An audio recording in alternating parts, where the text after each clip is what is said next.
மத்திய கிழக்கு நாடுகளில் நிலவி வரும் போர் பதற்றம் இப்போது ஒரு மிக கொடூரமான கட்டத்தை எட்டி இருக்கிறது. வளைகுடா பிராந்தியத்தின் மிக முக்கியமான மற்றும் பரபரப்பான விமான நிலையங்களில் ஒன்றான குவைத் சர்வதேச விமான நிலையத்தின் மீது ஈரானின் தற்கொலைப்படை ட்ரோன்கள் நடத்தியுள்ள தாக்குதல் உலக நாடுகளை பெரும் அதிர்ச்சியில் ஆழ்த்தியுள்ளது. இந்த தாக்குதலின் போது அங்குள்ள டெர்மினல் 1 எவ்வாறு சிதைக்கப்பட்டது என்பதை காட்டும் நடுங்க வைக்கும் சிசிடிவி காட்சிகள் இப்போது அதிகாரப்பூர்வமாக வெளியாகியுள்ளன. குவைத் செய்தி நிறுவனம் வெளியிட்டுள்ள சுமார் 69 வினாடிகள் ஓடக்கூடிய அந்த வீடியோ அங்கே நிலவிய மரண பயத்தை அப்படியே நம் கண்முன்னே கொண்டு வருகிறது. அந்த வீடியோவின் தொடக்கத்தில் பட்டப்பகலில் விமான நிலையத்தின் மேற்கூரையில் ஒரு பிரம்மாண்டமான ஆரஞ்சு நிற நெருப்பு பிழம்பு வெடித்து சிதறுவதை காண முடிகிறது. அதனைத் தொடர்ந்து கருப்பு புகை வானத்தையே மறைக்கும் அளவிற்கு சூடுகிறது.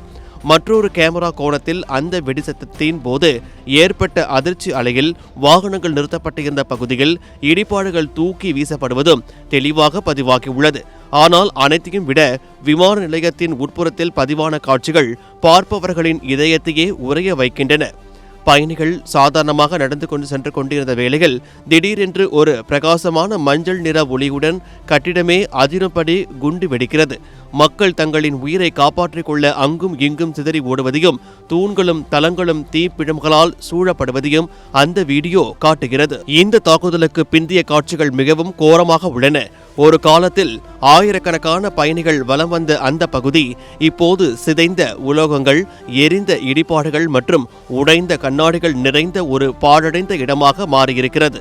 எஸ்கலேட்டர்கள் முதல் மேற்கூரைகள் வரை அனைத்தும் உருக்குலைந்து திறந்தவெளி மைதானம் போல காட்சியளிக்கின்றன.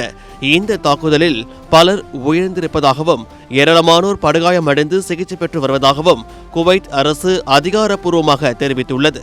இந்த சம்பவத்திற்கு ஈரான் தான் காரணம் என சர்வதேச நாடுகள் குற்றம் சாட்டினாலும் ஈரானின் புரட்சிகர பாதுகாப்பு படை இதனை முற்றிலுமாக மறுத்துள்ளது. அமெரிக்காவின் பேட்ரியாட் ஏவுகணை அமைப்பில் ஏற்பட்ட தொழில்நுட்ப கோளாறு இந்த விபத்திற்கு காரணம் என ஈரான் ஒரு புதிய வாதத்தை கிளப்பியுள்ளது. ஆனால் இந்த தகவலை அமெரிக்காவின் மத்திய இராணுவ தலைமையகமான சென்காம் அடியோடு மறுத்து இது முற்றிலும் ஒரு பொய்யான தகவல் என்று சாடியுள்ளது. வளைகுடா பிராந்தியத்தில் நிலவும் இந்த தொடர் மோதல்கள் இப்போது முடிவுக்கு வரும் என உலக அமைதிக்கு இது ஒரு மிகப்பெரிய சவாலாக உருவெடுத்துள்ளது.